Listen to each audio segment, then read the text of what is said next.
ఈ వీడియోలో మనం క్వశ్చన్ నెంబర్ 8 ఎలా సాల్వ్ చేయాలో చూడబోతున్నాం. క్వశ్చన్ చూసినట్టయితే a pump is used to lift 600 kg. ఇది మనకి మాస్ ఇండికేట్ చేస్తుంది. Of water from a depth of 75 metre. ఇది మనకి హైట్ ఇండికేట్ చేస్తుంది. దీన్ని మనం డిస్ప్లేస్మెంట్ ఎస్గా కూడా తీసుకోవచ్చు. ఇన్ 10 seconds ఇది టైం ఇండికేట్ చేస్తుంది. ఒక పంపు 600 kg ఉన్నటువంటి వాటర్ని 75 మీటర్ డెప్త్ నుంచి 10 secondsలో పైకి తీసుకురావడం జరిగింది. ఇప్పుడైతే ఇందులో మనకి 3 బిట్స్ ఉన్నాయి. ఫస్ట్ బిట్ చూసినట్టయితే the work done by the pump. So మనం ఇప్పుడు సాల్వ్ చేద్దాం. వర్క్ డన్ కావాలంటే మనం వర్క్ దేంతో డినోట్ చేస్తాం? డబ్ల్యూతో. ఓకే, సో వర్క్ డన్ అంటే ఏంటి? మనకి ఫోర్స్ ఇంటూ డిస్ప్లేస్మెంట్. ఇక్కడ మనం ఫోర్స్ ఇంటూ డిస్ప్లేస్మెంట్ని హెచ్ అనుకోవచ్చు. So F into H. ఇందులో మనకి హెచ్ అయితే ఇవ్వడం జరిగింది 75 meters. అంటే మనకి ఎఫ్ తెలియదు, ఎఫ్ని ఫైండ్ అవుట్ చేయాలి. సో ఇక్కడ నేను ఫోర్స్ని ఫైండ్ అవుట్ చేయబోతున్నాను. ఫోర్స్ని ఎఫ్తో డినోట్ చేస్తాం. ఇది ఎం ఇంటూ ఏ.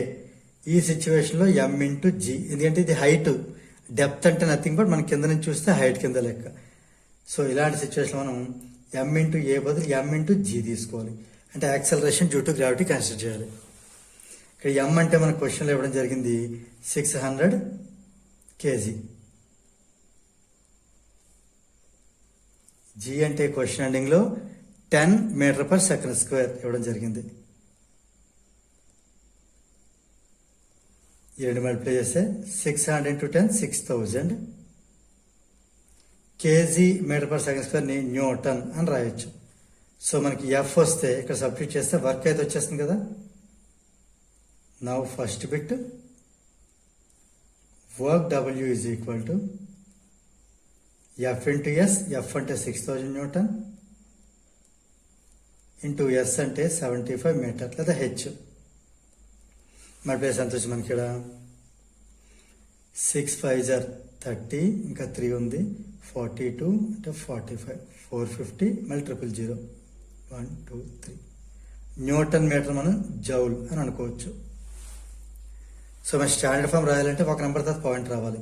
అంటే ఇక్కడ ఎన్ని డిజిట్స్ ఇంకా ఉన్నాయి? 1 2 3 4 5 ఉన్నాయి కాబట్టి ఒక నెంబర్ తర్వాత, ఫస్ట్ నెంబర్ తర్వాత దీన్ని ఏమని రాయొచ్చు? 4.5 రాసి ఇక్కడ ఫస్ట్ నెంబర్ తర్వాత 5 డిజిట్స్ ఉన్నాయి కాబట్టి ఇంటూ 10⁵ అని రాయొచ్చు జౌల్. ఇది వర్క్ డన్. అంటే ఆ పంపు ఇంత వాటర్ని ఈ హైట్కి తీసుకురావడానికి అది చేసినటువంటి వర్క్ ఎంత అంటే 4.5 into 10⁵ జౌల్. ఇప్పుడు సెకండ్ బిట్ చూద్దాం. ఇది ఏ బిట్. ఇప్పుడు బి బిట్ చూద్దాం. బి బిట్ అంటే the power at which the pump works, అంటే power of the pump. Power find out చేయాలి. పవర్ని మనం పీతో డినోట్ చేస్తాం.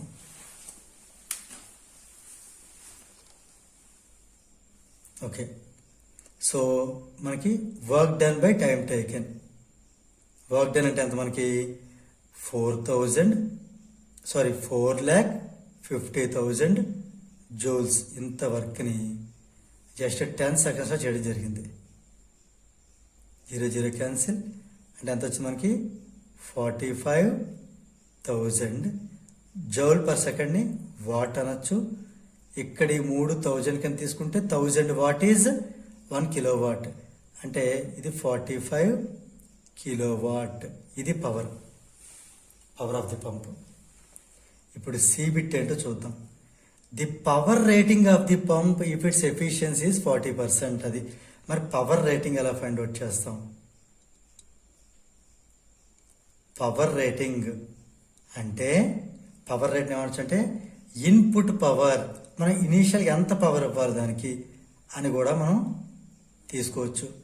ఇది మనం ఫైండ్ అవుట్ చేయాలి.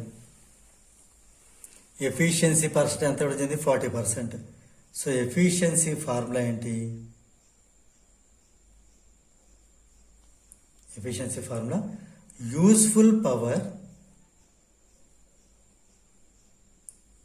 By input power.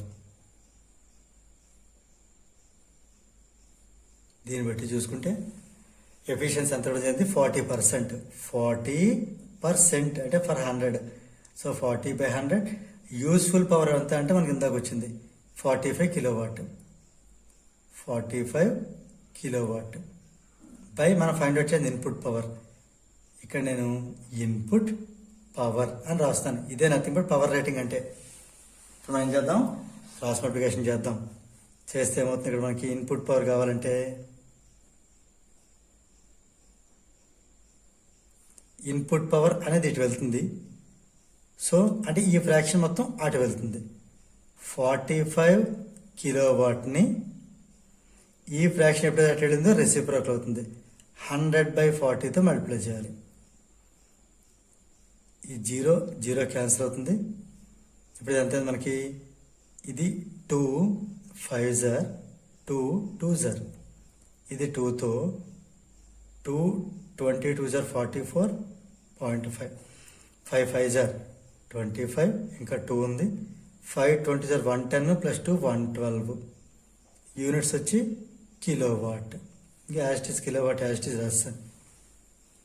సో అంటే దీన్ని బట్టి మనకి పవర్ రేటింగ్ ఎంత అంటే, therefore power rating is